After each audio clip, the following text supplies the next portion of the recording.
dans ce nouveau numéro de Planète Société. Nous vous proposons ce soir une soirée exceptionnelle avec un seul documentaire inédit de Planète, une enquête exclusive qui pose une question que vous vous êtes peut-être déjà posée. La France, combien ça vaut ? Est-ce qu'on peut donner une valeur à la Pointe d'Étretat, à la Galerie des Glaces du Château de Versailles, à la gastronomie française? Ça n'a pas de prix, vous êtes sûr? André Dussolier sera notre complice dans cette approche avec un brin de malice et d'ironie. Il nous aidera à répondre à cette question. Au sommaire de ce Planète Société, donc, les plus grands économistes, des hommes politiques, des experts, nous aideront à reconstituer la valeur hypothétique et spéculative de notre pays.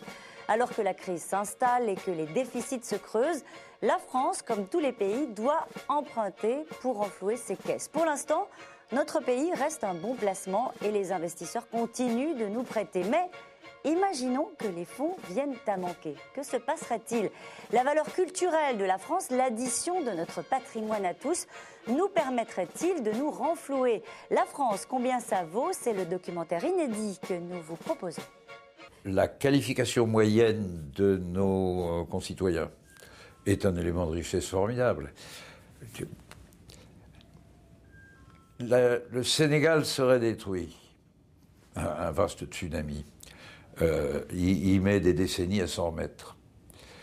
Les Pays-Bas où la France sont détruits, on met 10 ou 15 ans parce que toutes les intelligences et toutes les formations professionnelles sont là. La dette, c'est devenu un mode de gouvernance, un modèle de développement économique, une constante. Les États-Unis, le pays le plus riche du monde, est aussi le pays le plus endetté.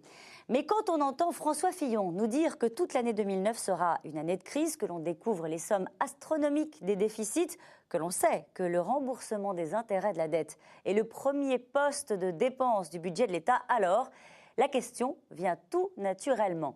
Comment allons-nous gérer la sortie de crise, le moment où nous allons tous découvrir que ces emprunts ne sont pas virtuels et que Bruxelles va nous mettre au défi de corriger le tir?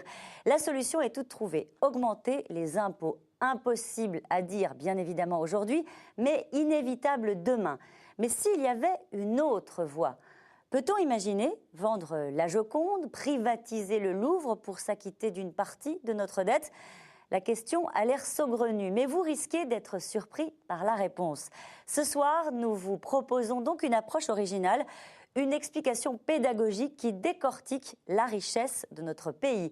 Un documentaire inédit, une interrogation à laquelle Planète a voulu apporter une réponse.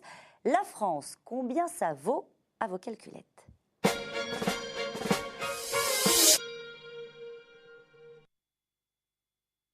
La faillite d'un État peut arriver, on l'a vu dans le documentaire avec l'exemple argentin.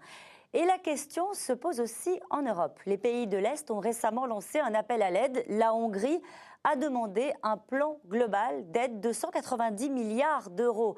Réponse des pays de l'Ouest, un non ferme.